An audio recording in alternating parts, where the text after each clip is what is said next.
नमस्कार साथियों, बहुत बहुत स्वागत है आप सभी का हमारे YouTube चैनल हिंदी ज्ञान प्रकाश में।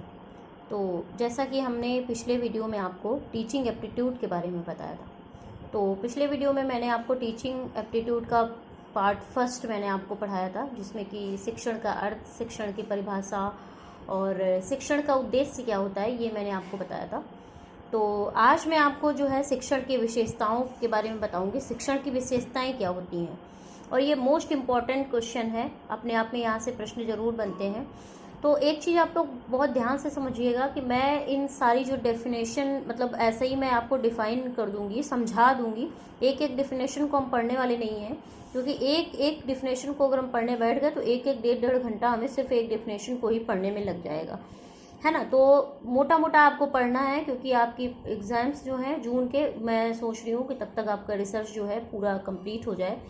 तो इसलिए मैं आपको जो है बहुत मेन जो मुख्य है, जहाँ से प्रश्न बनते हैं, तो वो ही मैं आपको समझाना चाह रही हूँ। एक एक मोटा मोटा आप अर्थ समझ लीजिए हर चीज़ का कि क्या होता है, तो भी आपका काम जो है हो जाएगा। तो सबसे पहले हम शिक्षण की विशेषताओं को देखते हैं। तो शिक्षण की मूल विशेषताएं निम्नलिखित होती हैं। कौन कौन सी? सबसे पहली जो है अंतः प्रक्रिया। अब देखिए अंतः प्रक्रिया क्या होती है। तो अंतः प्रक्रिया जो होती है वो मतलब अंतः मतलब स्वयं से, अपने आप से जो सीखना, मतलब लर्निंग करना, उसके बाद सीखना, लर्निंग करना पहले, फिर डूइंग करना, ठीक है। तो इस तरह से पहले सीखना फिर करना, है ना। तो खुद से सीख कर फिर वो प्रैक्टिकल करना कह सकते हैं ना। तो वो स्वयं से सीखना, इसको कहते हैं अंतः प्रक्रिया। दूसरी प्रक्रिया क्या है शिक्षण की? तो वो है सामाजिक प्रक्रिया। सामाजिक प्रक्रिया क्या होती है? जैसा कि मैंने पहले भी आपको वीडियो में बताया है कि सामाजिक प्रक्रिया मतलब जहाँ व्यक्ति जो है समाज से सीखता है ना। व्यापक परिभाषा में अगर आए तो क्या होता है, शिक्षण की व्यापक परिभाषा क्या है कि जहाँ पे व्यक्ति जो है जन्म से मृत्यु तक समाज से, अपने आसपास के वातावरण, पड़ोसी, है ना, माता पिता से कुछ ना कुछ, जन्म से मृत्यु तक कुछ ना कुछ सीखता ही रहता है। तो उस तरह से सामाजिक प्रक्रिया क्या है, ये शिक्षण की व्यापक परिभाषा में आएगी। सामाजिक प्रक्रिया मतलब जहाँ जो व्यक्ति सीखता है तो वो कैसे सीखता है, समाज के द्वारा सीखना, समाज में रहकर सीखना, है ना। तो ये इस तरह से कह सकते हैं कि समाज के संरक्षण में रहकर जो सामाजिक ज्ञान जिसको बोल सकते हैं वो प्राप्त करना, मतलब सामाजिक प्रक्रिया कहलाती है। इतना क्लियर है आपको? मोटा मोटा मैं आपको अर्थ बता दूंगी हर चीज़ का, तो आप तो भी आपका काम हो जाएगा। मोटा मोटा परिभाषा को आपको समझना है, सिर्फ एक एक डेफिनेशन को अगर हम लेकर चलेंगे तो मेरा बहुत टाइम जो है डिस्ट्रॉय हो जाएगा। इसलिए आप जो है मोटा मोटा आप समझ लीजिएगा। स्वोद्देश्य प्रक्रिया क्या है? अब देखिए थर्ड है जो स्वोद्देश्य प्रक्रिया। स्वोद्देश्य प्रक्रिया मतलब शिक्षण में जो है एक उद्देश्य लेकर प्रक्रिया, शिक्षण जो है उद्देश्यपूर्ण प्रक्रिया है। समझ गए ना? शिक्षण का उद्देश्य क्या मैंने बताया था आपको कि छात्रों में समाजोपयोगी बदलाव लाना, और मतलब छात्रों में समाजोपयोगी बदलाव लाकर छात्र को समाजोपयोगी एक तत्व बनाना, ठीक है, एलिमेंट जिसको कहते हैं। तो मतलब तत्व बनाना, जैसे कि छात्र में समाजोपयोगी व्यवहारिक बदलाव ला करके, उनके विचारों, व्यवहारों, कृत्यों में परिवर्तन ला करके, मतलब समाजोपयोगी एक तत्व, ताकि वो समाज की सहायता कर सके। जैसे डॉक्टर हुआ तो इलाज करेगा मरीजों का, तो उसमें सहायक होगा। टीचर बन गए तो फिर क्या हुआ कि स्टूडेंट को पढ़ा रहे हैं आप, है ना, अध्यापन कार्य कर रहे हैं, तो शिक्षा में वृद्धि हो रही है। तो इस तरह से जो है समाजोपयोगी एक तत्व बना करके, छात्र को समाजोपयोगी एक तत्व बना करके, व्यवहारिक बदलाव ला करके समाजोपयोगी एक तत्व बना, ठीक है। तो इतना क्लियर है। स्वोद्देश्य प्रक्रिया, शिक्षण का भी एक उद्देश्य होता है और ये एक उद्देश्य लेकर चलता है, तो इस तरह से।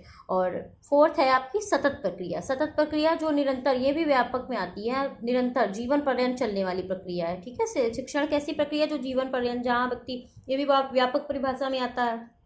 अब पूछ लेता है इसमें प्रश्न, किसी भी तरह से आपको घुमा कर प्रश्न देते हैं। नेट का जो मतलब एग्जाम्स होता है उसमें तो ऑफिस से बात है कि बहुत घुमा फिरा कर प्रश्न पूछे जाते हैं, आपको डायरेक्ट क्वेश्चन नहीं बनते यहाँ से, आपको अर्थ समझना होता है। मेन चीज़ है, अगर आपको अर्थ समझ में आ गया तो 100% आप आंसर जो है बहुत अच्छे से दे पाएंगे। तो सतत प्रक्रिया मतलब निरंतर चलने वाली प्रक्रिया, तो ये क्या है, शिक्षण की व्यापक परिभाषा में आता है, ठीक है।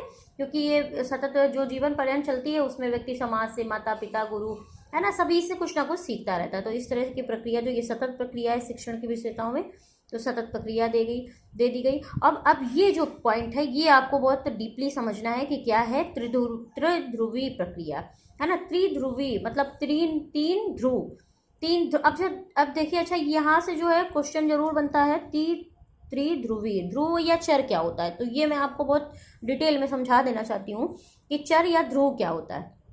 अब देखिए चर या ध्रुव क्या होता है, तो यहाँ पे से क्वेश्चन आपको दे देते हैं कि चर के कार्य क्या होते हैं, या चर या ध्रुव कितने प्रकार के होते हैं। तो इस तरह से यहाँ प्रश्न बन रहा है, आजकल बहुत ज़्यादा प्रश्न ये जो है बनते हैं चर या ध्रुव से। तो इसको आप मोटा मोटा नहीं, बहुत थोड़ा सा डिटेल में मतलब समझ लीजिएगा, तो इससे आपको जो है आसानी हो जाएगी आंसर देने में। तो चर या ध्रुव, सबसे पहले जानते हैं कि चर या ध्रुव कितने प्रकार के होते हैं। तो सबसे पहले जो एक होता है ये शिक्षक, पहला जो होता है शिक्षक, और दूसरा होता है छात्र, जिसको हम शिक्षार्थी, अध्येता, विद्यार्थी, स्टूडेंट, है ना।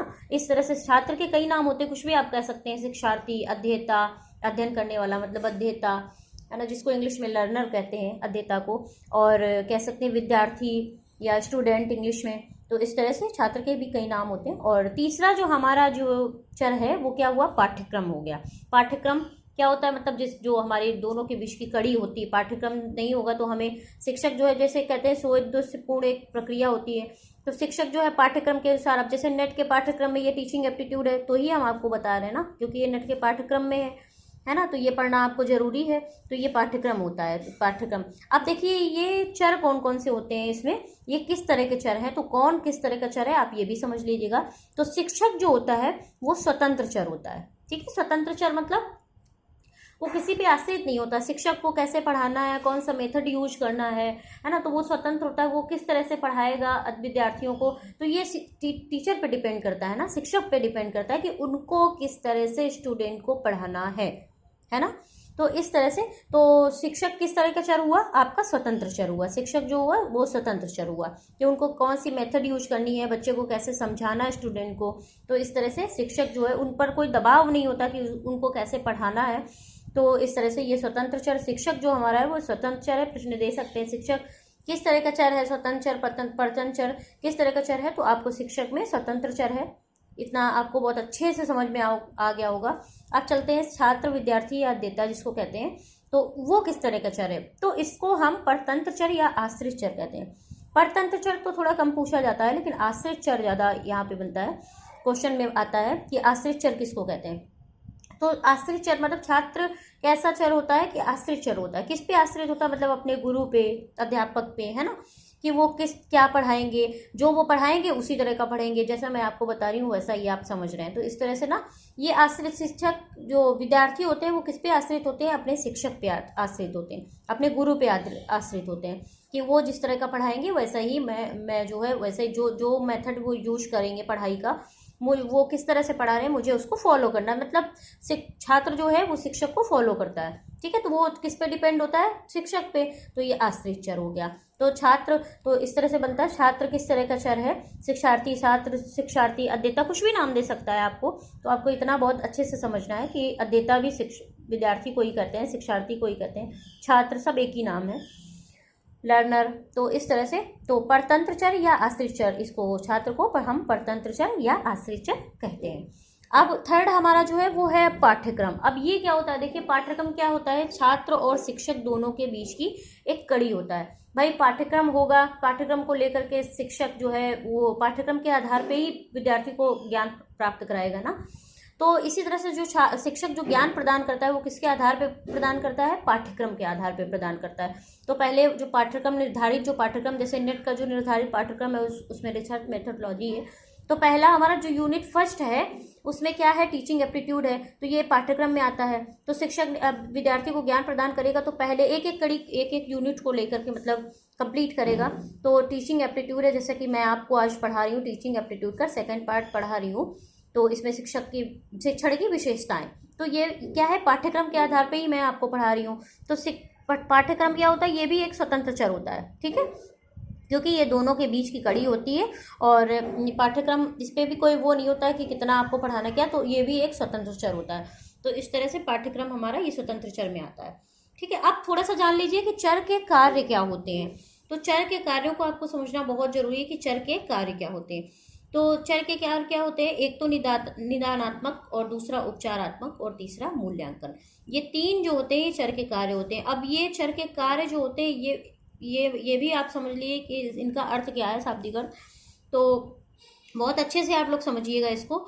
और मूल्यांकन को मैं बहुत डिटेल में पढ़ाने वाली हूँ बाद में, लेकिन आप अभी इसको समझ लीजिए कि निदानात्मक। अब जैसे एक फॉर एग्जांपल मैं आपको देना चाहूँ तो डॉक्टर, जैसे डॉक्टर से दे सकते हो। जैसे डॉक्टर है, ठीक है, डॉक्टर है, तो डॉक्टर क्या करता है कि सबसे पहले क्या करता है कि मान लो उसके पास कोई पेशेंट गया, ठीक है, तो कोई पेशेंट जाता है तो डॉक्टर क्या करता है, सबसे पहले परेशानी को जानता है ना कि क्या है। पहले वो आला लगाएगा, चेक करेगा डॉक्टर को, मतलब पेशेंट बताएगा कि मुझे डॉक्टर साहब मुझे बुखार आ रहा है, तो डॉक्टर क्या करते हैं, सबसे पहले पेशेंट की जो है परेशानी को जानते हैं। तो पेशेंट क्या करता है, सबसे पहले डॉक्टर के पास जाएंगे, सर मुझे फीवर आ रहा है और मुझे जो है तो डॉक्टर क्या करता है कि स्वतंत्र मतलब डॉक्टर क्या करता है, पहले जो है समस्या को जान लेता है।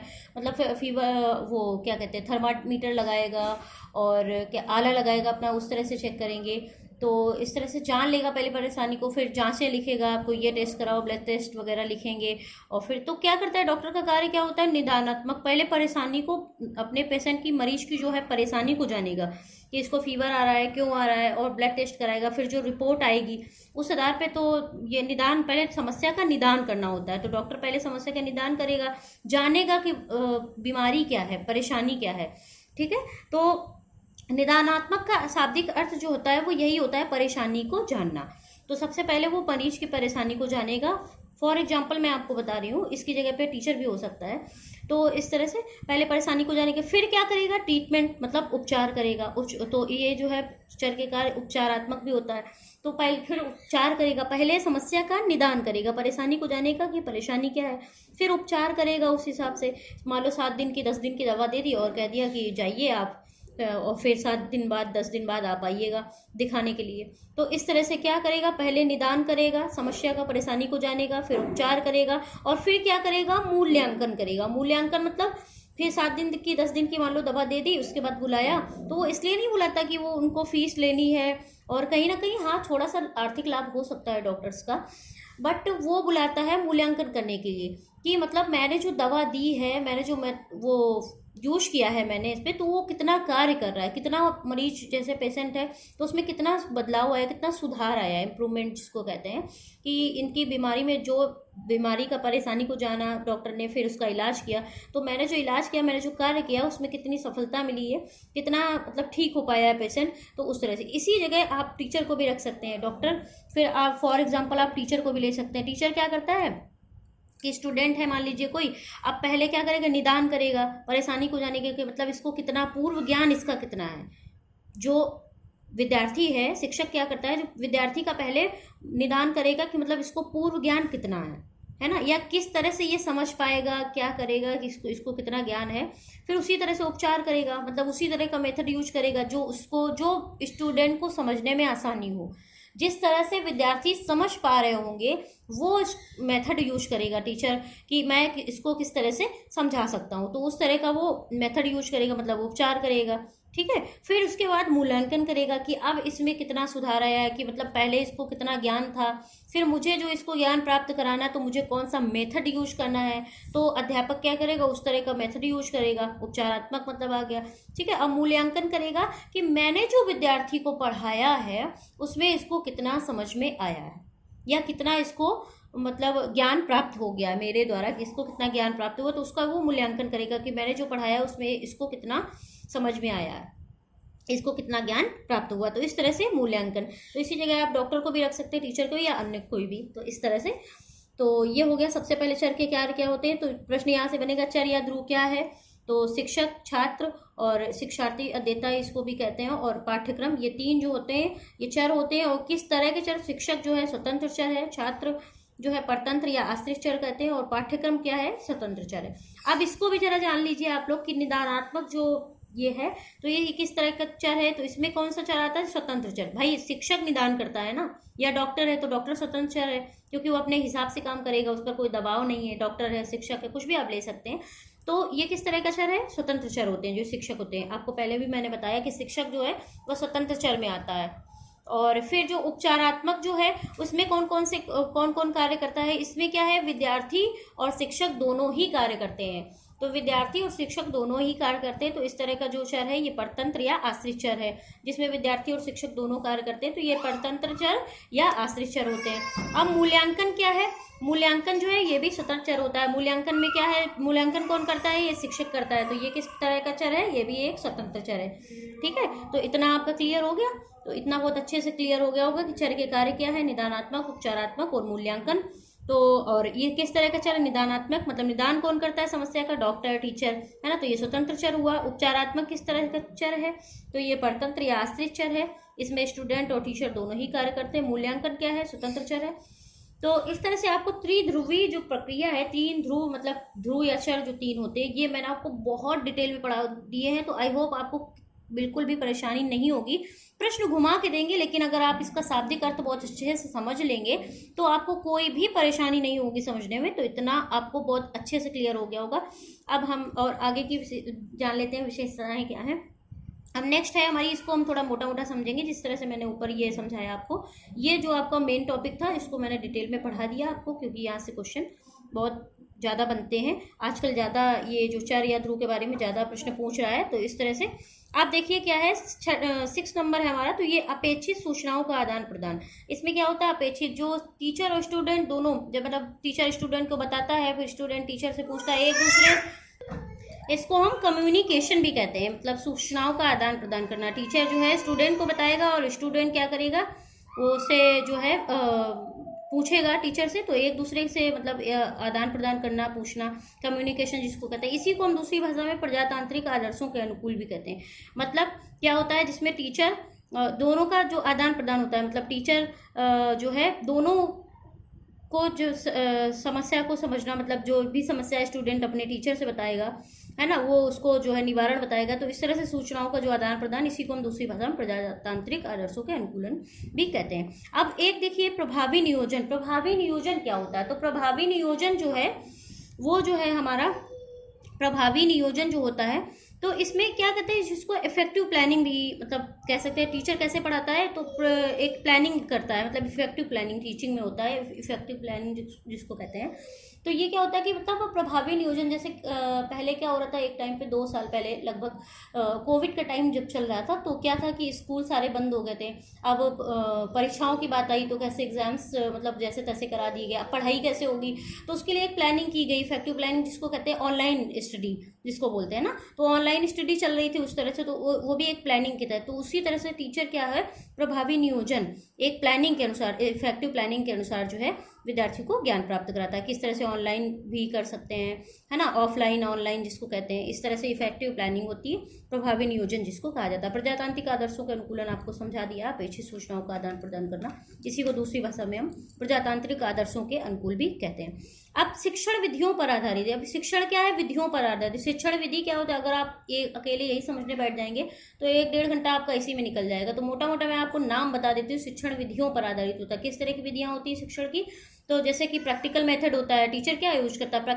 प्रैक्टिकल करवाएगा, लैब में जाएगा, परख नली में डालो, है ना, इस तरह से प्रैक्टिकल मेथड यूज करेगा, है ना, शिक्षा विद्यार्थी को ज्ञान प्राप्त कराने में। लेक्चर मेथड मतलब लेक्चर देगा ज्ञान देने के लिए, है ना, टीचर तो लेक्चर मेथड यूज करता है। सेमिनार मेथड यूज करेगा। ग्रुप डिस्कशन मेथड, जैसे ग्रुप डिस्कशन चलता है। तो इस तरह से क्या होता है, शिक्षण जो है विधियों पर आधारित है। शिक्षण की विधियां क्या है, मोटा मोटा आप नाम ही जान लीजिए, practical method, lecture method, seminar method और ग्रुप डिस्कशन। तो इस तरह से जो होता है, ये शिक्षण की मोटी मोटी विधियां होती हैं। आप इसको ही समझ लीजिए, इसमें भी आपका काम हो जाएगा। और पूरा आप पढ़ेंगे तो 1-1.5 घंटा आपको शिक्षण की विधियां पढ़ने में लग जाएगा। तो इस तरह से आप मोटा मोटा ही समझ लीजिए। और छात्र नेक्स्ट है हमारा, और लास्ट है हमारा, छात्र योग्यताओं का संवर्धन। अब देखिए संवर्धन क्या होता है। संवर्धन मतलब जैसे बढ़ाया जाता है, जैसे बढ़ता है, ठीक है, बढ़ना। जैसे छात्र की योग्यताओं का बढ़ना, छात्र की योग्यताएं बढ़ती रहती हैं, ठीक है। छात्र योग्यताओं में संवर्धन होना, छात्र की योग्यताएं बढ़ानी होती हैं। तो इस तरह से छात्र योग्यताओं का संवर्धन होता है। तो ये जो है शिक्षण की विशेषता है, छात्र की योग्यता को बढ़ाना। मतलब भाई टीचर का, शिक्षक का जो कार्य है वो यही है ना कि छात्र को ज्ञान प्राप्त कराना, उसकी योग्यता को बढ़ाना, ठीक है। तो ये भी एक शिक्षण का कार्य। तो इसमें मोटा आपको क्या याद रखना है, शिक्षण की जो विशेषताएं हैं ये, इसमें आप इसका अर्थ भी याद रख लेंगे तो भी आपका काम हो जाएगा, ठीक है। आप ये डेफिनेशन याद रखेंगे तो भी आपका काम हो जाएगा। तो आप ये जो है डिफिनेशन को भी याद रखें, और मोटा मोटा आपने अर्थ भी इसका सभी का जान लिया है, मैंने आपको बता दिया जो भी आपके परीक्षा से रिलेटिव है, इसमें भी आपका काम हो जाएगा।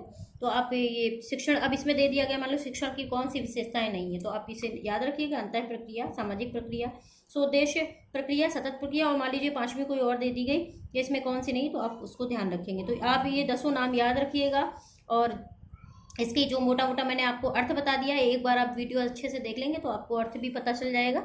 तो इस तरह से आप बहुत अच्छे से इसको समझिएगा, ध्यान रखिएगा। और जो नेक्स्ट पार्ट में मैं आपको जो है आई होप मतलब फोर पार्ट में आपका जो ये टीचिंग एप्टीट्यूड कंप्लीट होगा। अभी 2 पार्ट और आएंगे इसके, 3 पार्ट में नहीं हो पाएगा आपका। तो थर्ड पार्ट में हम जैसे शिक्षण की विशेषताएं, अब शिक्षार्थी की विशेषताएं मैं आपको बताऊंगी इस तरह से।